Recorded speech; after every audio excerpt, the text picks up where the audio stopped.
Hey guys, it's Sarah, LessOfSarah. It's Tuesday, it's video time. I just got interrupted like 3 times trying to make this video because my husband wanted to let me know that the cat caught a mouse. Awesome. Great. So I have to apologize, I'm under the weather. I think that I have the flu or something nasty like that. So I look terrible, I don't sound very good.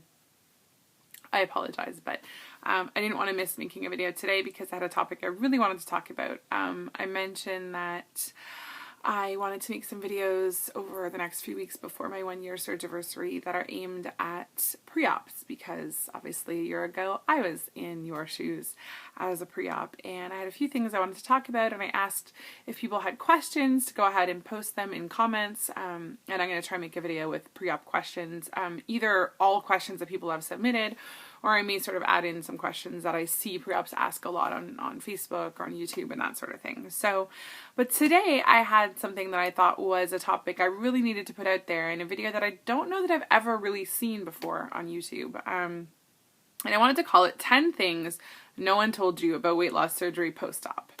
And this is actually about the time that sort of immediately post-op.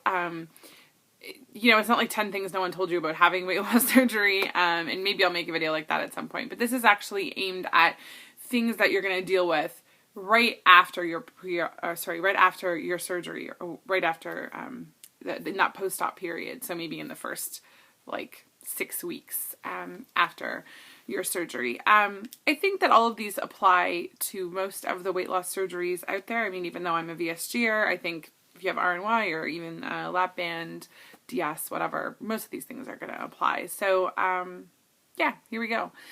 Number 1, getting in fluids is your number 1 priority. It is your new job. And I don't know that anyone could claim no one told them it was important to get in water, but I phrased it this way on purpose. It is your job, and that's how you have to look at it. Yes, getting in protein is also important. I know my surgeon suggested not being concerned at all with getting protein in until after the first week. Because literally that first week, even just trying to get in a little bit of water can be difficult. Protein, I know for me that first week protein did not sit well. I never had a problem after that. I was lucky, but I know that there are people who do. So secondary to that, sure, protein's important too, but number 1 priority is getting in water. Why? Because the less water you get in, the harder it is to get it in. And if you start getting dehydrated, it is really easy to go down a slippery slope where, because you are not hydrated, you start to feel nauseous when you do drink, it prevents you from drinking, and you end up in the hospital. Okay, I've seen it happen it didn't happen to me, but I've seen it happen to numerous people on YouTube and Facebook who have had surgery and who have ended up in the ER to get IV fluids because they are dehydrated. Okay, you don't want to go there. You want to stay hydrated, and that means that you need to work at it. It is not easy. You know what? It's easy for some people. I won't say that it was extremely difficult for me. I know there are some people who have no problem getting in there 64 ounces from day 1, but I also know there are a lot of people who struggle. If you have to drink water a teaspoon at a time every 2 minutes, then that's what you need to do.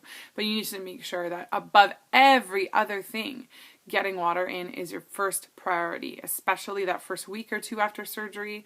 But even after that, it is so very simple to get dehydrated. I experienced it myself. I'm almost a year out now, so at 11 months out, because I wasn't being vigilant about getting in my water, I probably was, about a day away from being in that situation, in a foreign country, having to go to the ER for fluids. So not good. Don't go there. Number 2, bad breath and a furry tongue. Okay. Again, this may be something that some of you know, some of you may not. I know that I see it a lot on forums and on Facebook where people say, oh my God, my breath stinks. My tongue feels furry. My tongue is black. Or my tongue is white. What the hell is going on? What's going on is ketosis. Ketosis is a state that your body goes into when you are high level fat burning. It's because of a lack of carbs. It can happen in your pre-op diet. It will definitely happen after surgery. The other reason why you get bad breath and that furry tongue feeling outside of ketosis is also that you aren't taking as much fluid. When you are drinking normally, that actually cleans out your mouth, flushes out all the stuff that's in there, because everybody knows your mouth is just like a cesspool of bacteria. When you don't drink and eat, because eating, the texture of your food actually sort of sloughs off some of that stuff on your tongue and in your mouth. This is gross, but it's true. When you don't, then you get the nasty furry tongue kind of thing happening. Also, protein shakes, protein drinks will leave the nasty protein smelling deposit in your mouth. So that's why it happens. I would say it probably happens to everyone. It is really gross. It tastes disgusting. It can make it really difficult to drink plain water because all you're tasting is that taste of the nasty like ketosis thing in your mouth. As far as I know, there is nothing you can really do about it. You can brush your tongue. You brush your teeth 5 times a day. I don't know that it really actually helps. The bad breath is not just in your mouth. It's actually an internal thing. So you're probably going to have to deal with it. One thing that I know does happen, and a lot of people might not know about this, is it's easy to get thrush after surgery.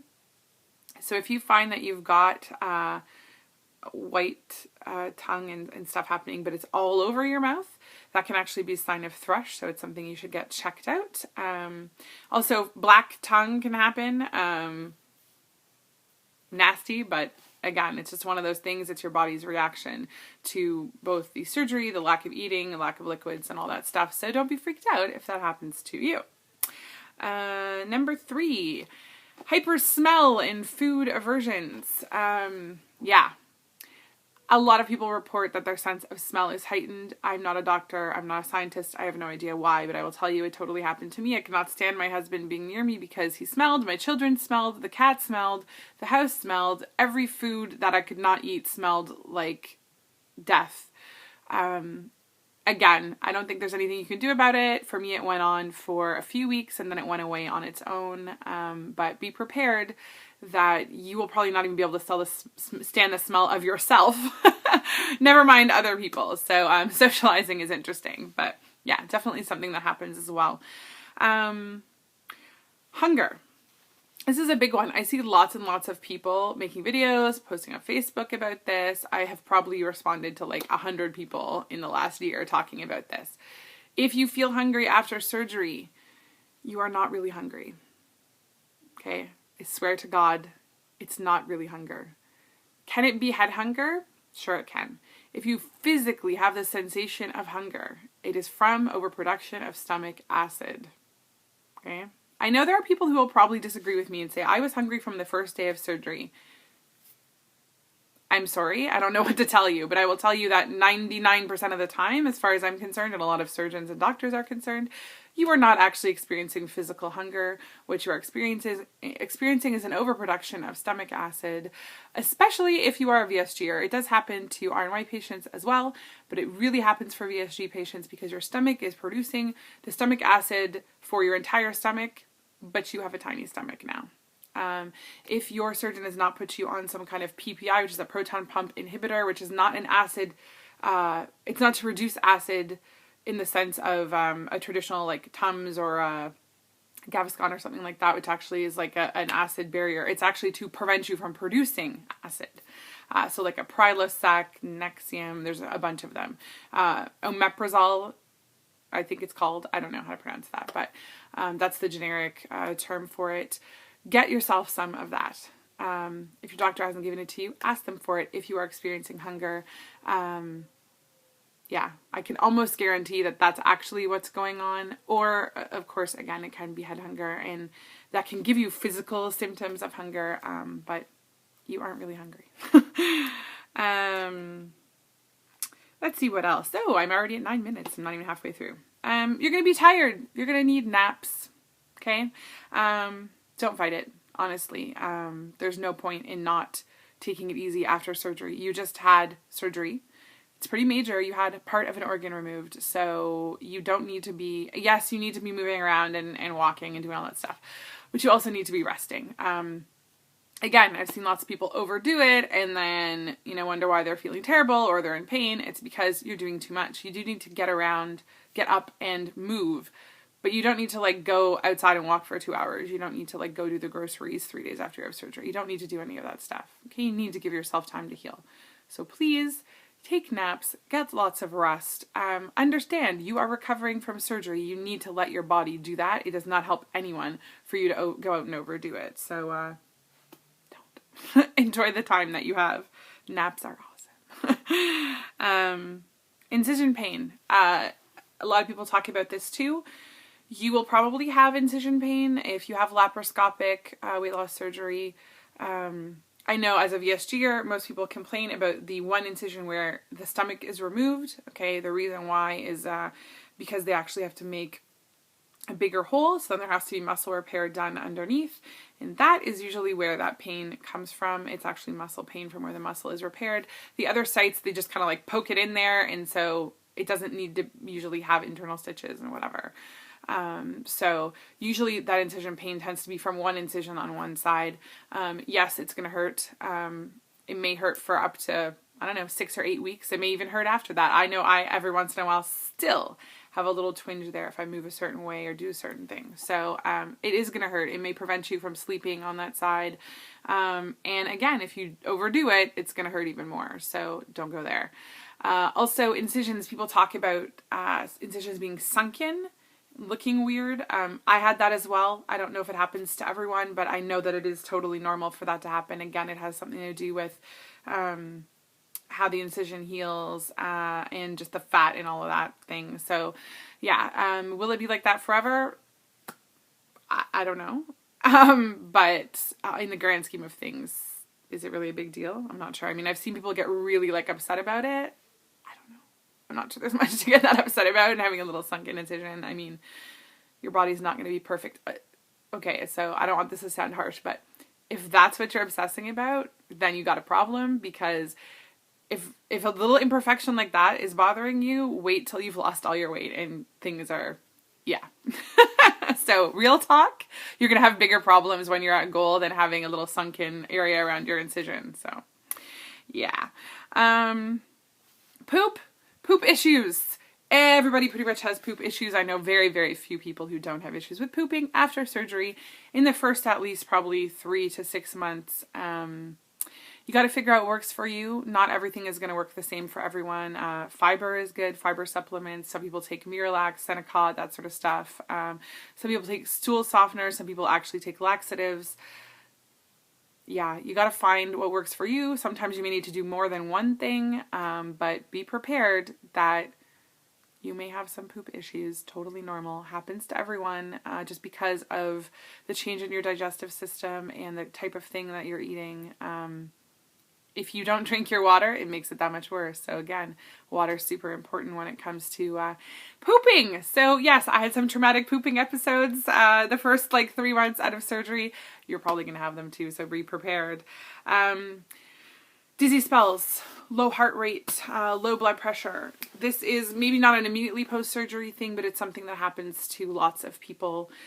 Again, happened to me, still happens to me 1 year out, still have low blood pressure episodes, low blood sugar episodes. I have a low heart rate in general, and I definitely have dizzy spells, get up too fast, especially if I'm not hydrated. Again, back to water. If I don't hydrate, I do have issues. I also know people who are close to me, in fact, a number of people who have passed out from dehydration and that sort of thing. Luckily, none of them have been injured, but it is something that's dangerous. So please drink your water, and don't be too freaked out if you do have those episodes of dizziness. I know my doctor basically said unless I'm passing out frequently, there's really nothing that can be done anyway. So it's just something that you're going to have to deal with. Oh, 2 more and I have 1 minute. Feeling cold. You're going to feel freaking cold all the time. This happens to pretty much everyone. Yeah, there's really no way of fixing it. Wear more clothes. Invest in lots of fuzzy socks, and there's no way of avoiding it. Your body is going to feel cold. It is a reaction to a number of things. Having less insulation naturally, also eating less food, internal combustion. You just aren't burning as many calories as you used to keep you warm. So that sucks. Very last thing. It sounds kind of weird, but I know it's happened to lots of people. It's the Food Network phenomenon. After you have surgery, you will be obsessed with watching things about food. Diners diners, drive-ins, and dives, I think was my favorite, and lots of other people have talked about that too. I don't know what it is. I think it's just the fact that you can actually enjoy looking at food without having the ridiculous craving to eat food. It goes away eventually, but watch out for that too. So that's it for this video. I hope you enjoyed it. See you guys on Friday. Bye.